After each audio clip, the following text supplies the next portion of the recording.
எங்கள் ஊர் அடி இது. நான் எங்கள் வீட்டு வெளியே வாசிக்கிறேன் நான்.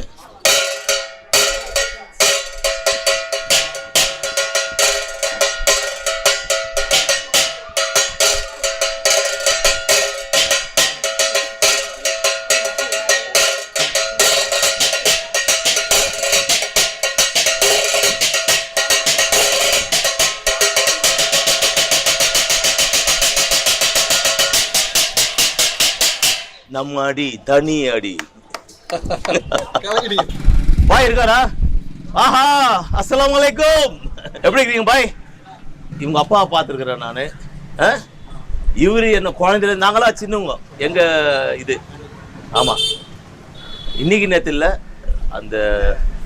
ஓகே பாய், எப்படி இருக்கீங்க? Very good very good. இன்ஷா அல்லாஹ் எல்லாம் நல்லா இருக்கும். வாங்க வாப்பா வாப்பா வாப்பா, வாங்க வாங்க வாங்க. என்ன சார் ஏஜ் ஆகுது உங்களுக்கு? எனக்கு வந்து ஏஜ் என்ன சொல்லுங்க, 63. ஏங்க வாங்க வாங்க வாங்க. 63. என்ன ஆக்டிவ் சார், டக்கு டக்குனு ஃபாஸ்டா இருக்கீங்க, எனர்ஜி. அது இறைவனால கொடுக்கப்பட்டது. அது போயிட்டு இருக்குது, போகிற வரைக்கும் போட்டோம். நம்மக்கிட்ட ஒன்றும் இல்லை. அதான் சொன்னேன்னே, எல்லார்கிட்டையும் அன்பாக இருக்கணும். ரொம்ப சீக்ரெட்டான ஒரு வாழ்க்கை.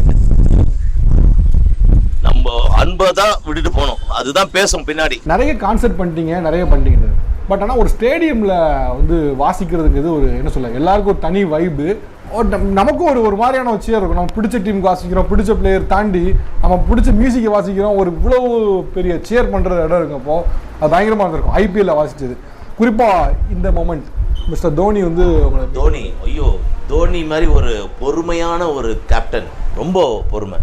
ஓகே, சாஃப்ட் அந்த இது இருக்கும். ஆனால் ஃபோக்கஸ் எங்கே எந்த இடத்துல எப்போ அடிக்கணும் அது. அவர் நான் ட்ரம் எப்படி அடிக்கிறேன்னா தோனியும் சச்சின் டெண்டுல்கரும் அடிக்கிறது.